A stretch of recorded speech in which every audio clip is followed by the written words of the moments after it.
Welcome back to bmaster79. In this video we are taking on an ielts speaking part 2 card. Describe a photo you took that you are proud of, and then the 4 part 3 questions that follow it. You will get the 1-minute note stage, the full 2-minute answer, and a band 9 response to every follow-up. One thing before we start. Band 9 here is our own quality assessment against the public ielts band descriptors. It is not a certified examiner score. Use the structure and the language and judge the rest for yourself.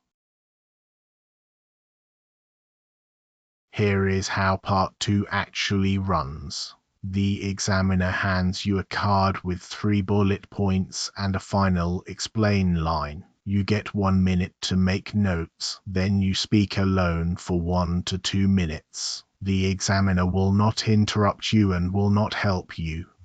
At 2 minutes you get stopped, and being stopped is completely normal.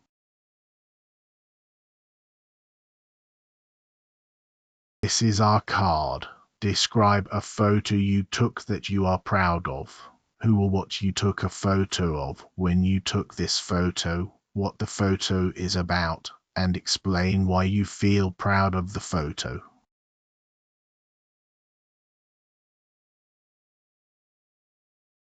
There is often a short follow-up question straight after the long turn. Do you usually take photos? Keep this one small. 2 or 3 sentences is plenty. Save your material for the card itself.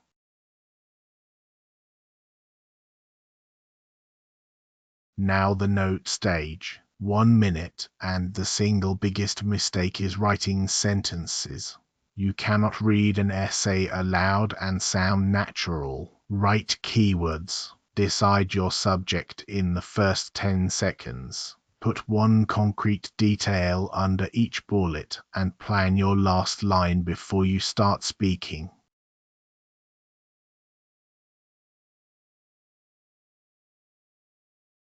Step 1. Choosing the photo. A generic sunset gives you nothing to say. I want a photo with objects in it, because objects give you nouns, and nouns give you sentences. So I am choosing a close-up of my grandmother's hands making rice cakes at dawn.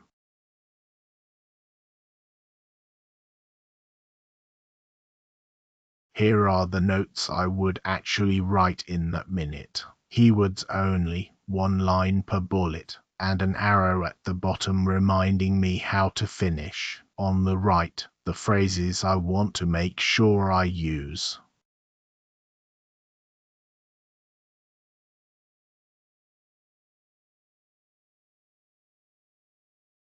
And here is how the 2 minutes get spent. 20 seconds to open, 30 on when, 30 on what the photo shows, and the last 40 on why I am proud of it plus a close. You do not need a stopwatch. You need to know roughly where you should be. Now the full answer.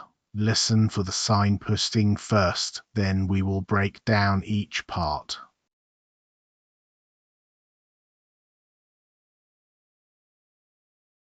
I'd like to talk about a photograph I took of my grandmother's hands, which is easily the picture I'm proudest of.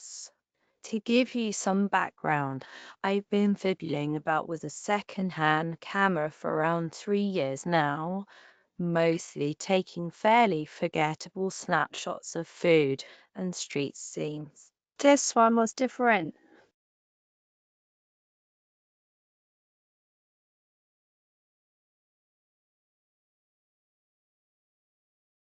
I took it last Lunar New Year at about 5 in the morning.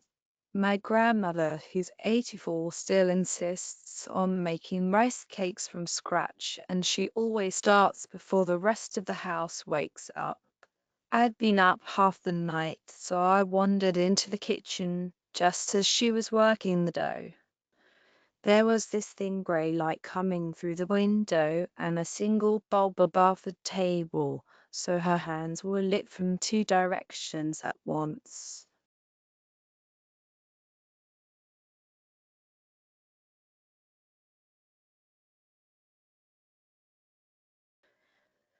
As for what the photo actually shows, it's just her hands, cropped quite tightly. You can see the flower caught in the creases of her knuckles, the wedding ring she's worn for 60 years, and the dough halfway through being shaped. Her face isn't in a frame at all, which I think is precisely what makes it work.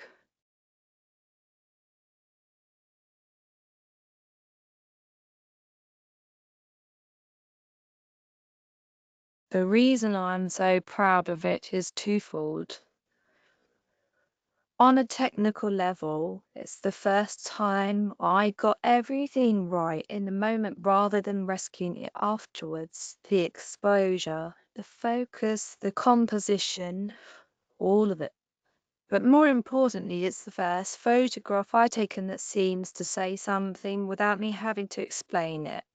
People who have never met my grandmother look at it and immediately understand that this is a woman who has done this 10,000 times. I had it printed and framed for her birthday, and she pretended not to be impressed, which in my family is the highest compliment going.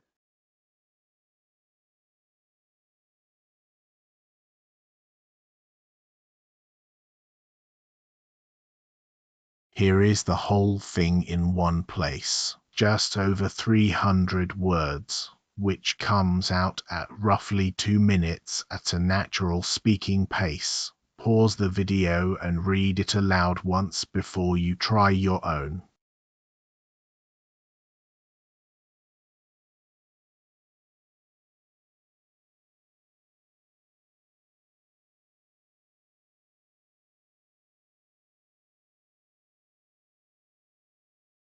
Take these phrases, not my grandmother, signposting on the left, image description in the middle, and on the right the small informal touches that stop a rehearsed answer sounding rehearsed.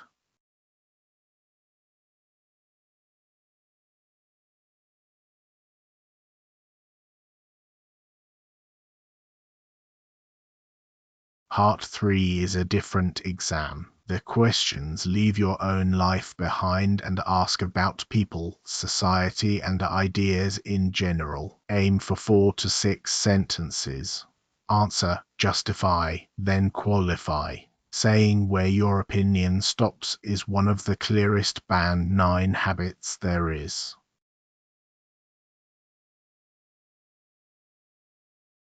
Part 3, Question 1. Why do some people like to record important things with photos?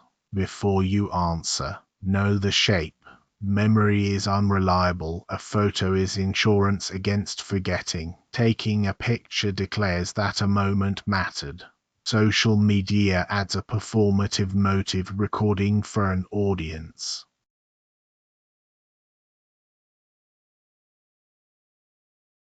I think there are a couple of drivers behind it.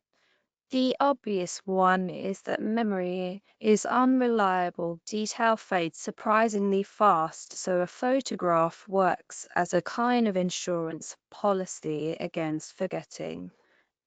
But I'd argue something less rational is going on as well. Taking a picture is a way of declaring that a moment mattered. You're essentially promoting an ordinary Tuesday into an event. And in the age of social media, there's a performative element too, which is why you get that slightly odd sight of someone watching an entire concert through their screen.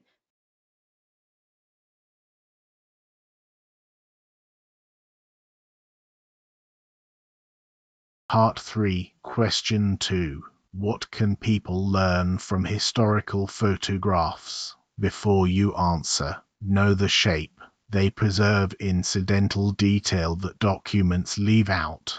Clothing, posture, streets, buildings before demolition. Qualify it. Someone chose the frame, so photos argue as well as record.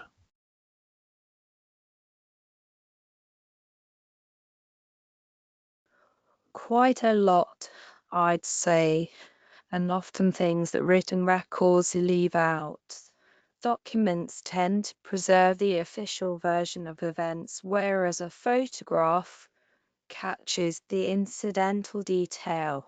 What people wore, how they stood, how crowded the streets were, what a building looked like before it was demolished. Historians can read a great deal into that. That said, I'd be cautious about treating photographs as neutral evidence. Somebody chose where to point the camera and what to leave outside the frame, so in a sense they are arguments as much as records.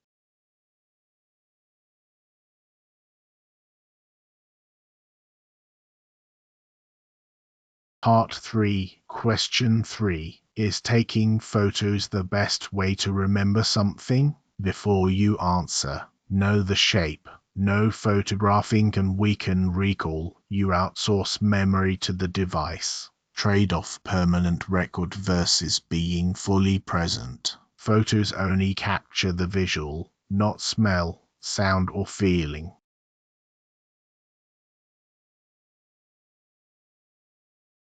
Not necessarily, no. There's actually research suggesting that photographing something can weaken your recall of it. You effectively outsource the memory to the device and stop paying proper attention. So there's a trade-off. You gain a permanent record, but you may lose the vividness of having been fully present. Personally, I think the sweet spot is taking one or two pictures deliberately and then putting the phone away. And of course, a photograph only captures the visual. It's useless for smell or sound or how you felt, which are often the things that bring a memory back most powerfully.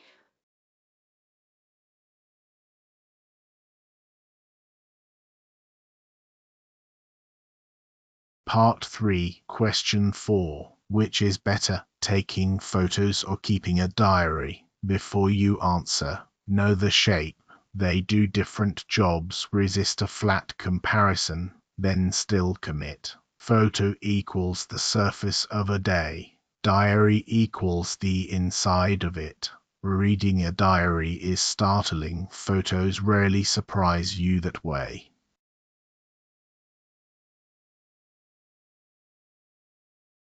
They do rather different jobs, so it's a little like comparing apples and oranges. But if I had to choose, I'd probably come down on the side of a diary. A photograph shows you the surface of a day, where you were, who you were with. A diary records the inside of it, what you were worried about, what you decided, what you thought was going to happen next. Rereading old entries is often startling because you don't quite recognize your own reasoning. Photographs rarely surprise you in that way. The honest answer, though, is that the two complement each other. The picture gives you the scene, and the diary tells you what you were thinking while you stood in it.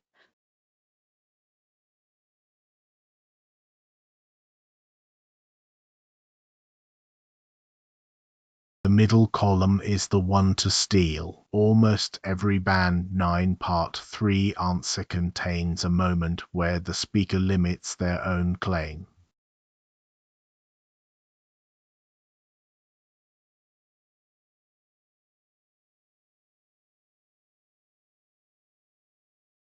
So why does this reach Band 9 against the four criteria? Fluency and coherence, lexical resource, grammatical range and accuracy, and pronunciation. And again, this is our own assessment against the public descriptors, not a certified examiner score.